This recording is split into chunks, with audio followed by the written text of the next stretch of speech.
Good afternoon, everyone. I am Kenjas Peheva. Today, we are in Lesson 12, Becoming a Professional Teachers. So, my topic is all about Republic Act 4670, which is the Magna Carta for Public School Teacher.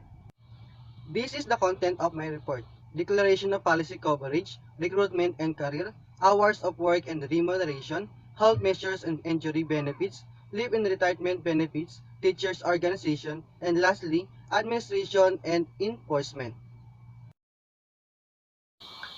Section 1 Declaration of Policy. They want to promote and improve the social and economic status of public school teachers.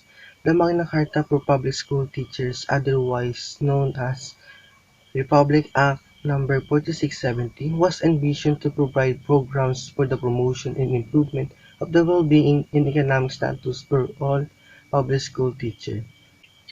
Section 2 Title Definition. The title is the Magna Carta for Public School Teachers.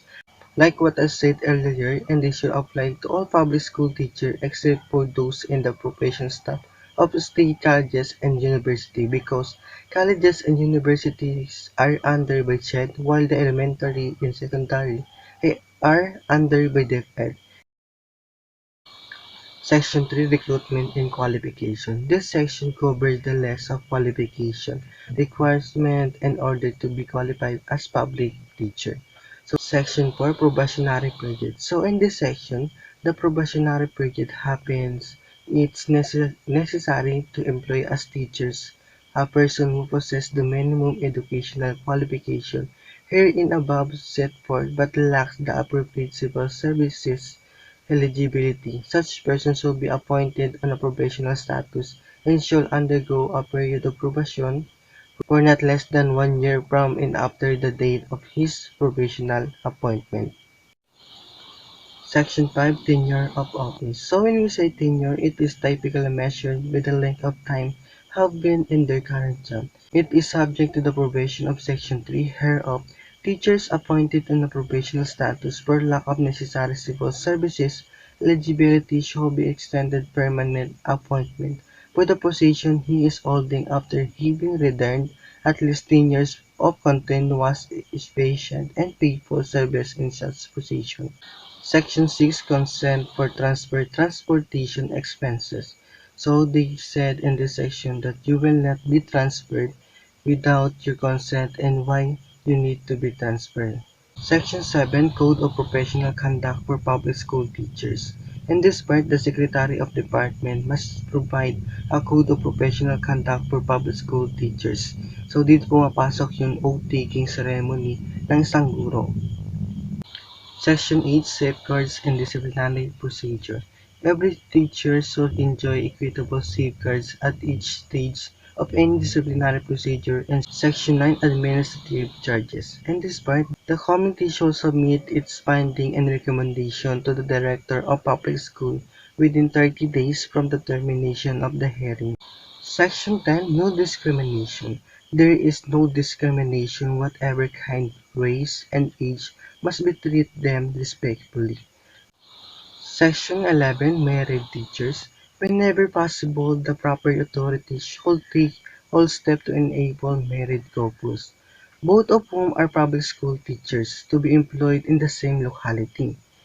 Section 12 Academic Freedom. Teachers shall enjoy academic freedom in the discharge of their professional duties. Section 13 Teaching Hours. So you can render into 6 hours but not exceeding 8 hours. They have additional compensation at the same rate as his regular remuneration plus at least 25% of his basic pay. Section 14 Additional Compensation. Education authorities shall refuse to allow the rendition of services of the teachers for the government agency without the assurance that the teachers shall be paid the remuneration provided for under this section. Section 15 Criteria for Salaries. To general salary scales should be such that the relation between lowest and highest salaries in the profession will be a reasonable order. Section 18 Cost of Living Allowance. In this section, the Secretary of Education should, in consultation with the proper government entities. Section 22 Medical Examination and Treatment. This section stated that mandatory of medical examination is free. This is where medical examinations show that medical treatment and hospitalization is necessary. Section 24 is study leave. During the period of such leave, the teacher shall be entitled to at least 60% of their monthly salary. Section 28 Discrimination against teachers prohibited. It shall be unlawful for any person to commit any acts of discrimination against teachers. Section 30 Rules and Regulation. In this section, the rules and regulations issued pursuant to this section shall take effect 30 days after publication in a newspaper of general circulation and memorize by the Republic Act No. 4617 known as the Magna Carta for public school teachers. This was approved on June 18, 1966 to promote and improve the social economic status of public school teachers, their living and working condition, their employment and career prospects. It also provides the following: recruitment qualification for teachers, codes of professional conduct for teachers, teaching hours with 6 to 8 hours, additional compensation which is 25% of the regular remuneration, health and injury benefits, 1 year study leave after 7 years of continuous teachings. The teachers should receive 60% of the monthly salary, and one range salary increase upon retirement, and lastly, the freedom to form organization. And that's all. Thank you.